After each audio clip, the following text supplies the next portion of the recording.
were getting lots of calls from seniors who were having a hard time getting to us, and we were looking at a way that we could more efficiently serve those people than sending individual drivers out to make individual deliveries. And we noticed that a lot of them were coming from the same address. So the interesting thing about this site, I just got an email from the on-site manager today. Even though this is like only 7 or 8 blocks from the food bank, some of these people have a hard time getting out of their chair, never mind getting 6 blocks to a food bank and then trying to figure out how they're going to get 50 or 75 pounds of food home. So we bring everything with us, tables and carts and coolers, and this is refrigerated. I mean, this actually freezes food if we want it to. On Monday we set aside the food that we need for the mobile food bank for the next day, so I develop a shopping list of foods that I want to see on the truck that day, and then the next morning we pull this out and plug it in, get it down to temperature, and then we have volunteers that load all of the food onto the truck. We really needed consistency, so we have 2 paid staff members, and then everything else is done by volunteers. So we load the vehicle up. We try to have the vehicle loaded no later than noon. We leave the food bank promptly at 1 o'clock. It gives us an hour to set up at our destination location. We're on site anywhere from an hour to an hour and a half. Then we break everything down and put it back, and hopefully don't haul a whole lot of food back.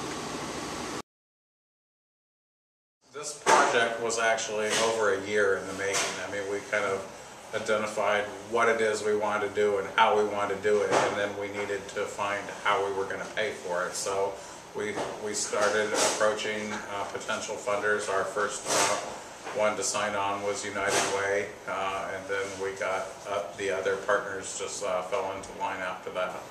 The real tip there is you need a professional grant writer. I mean, it's such an important thing, so while it may seem expensive to hire a grant writer, it definitely pays off in the long run.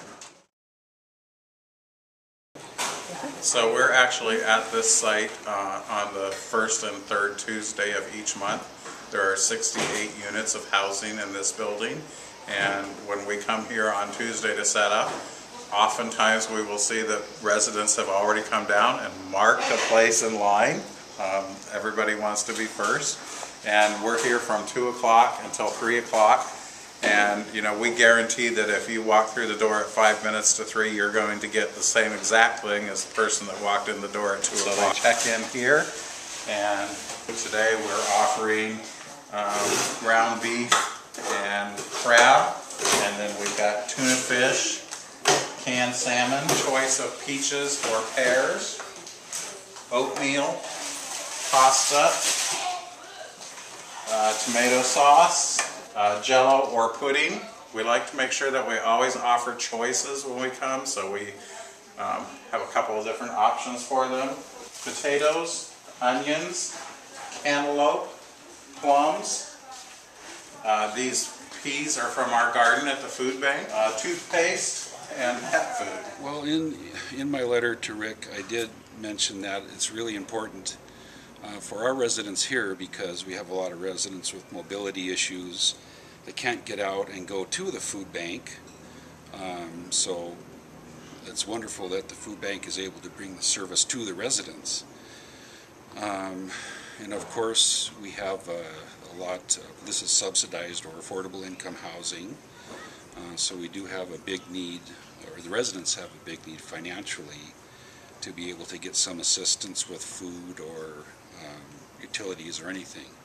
And that's where the White Center Food Bank comes in to give a great help.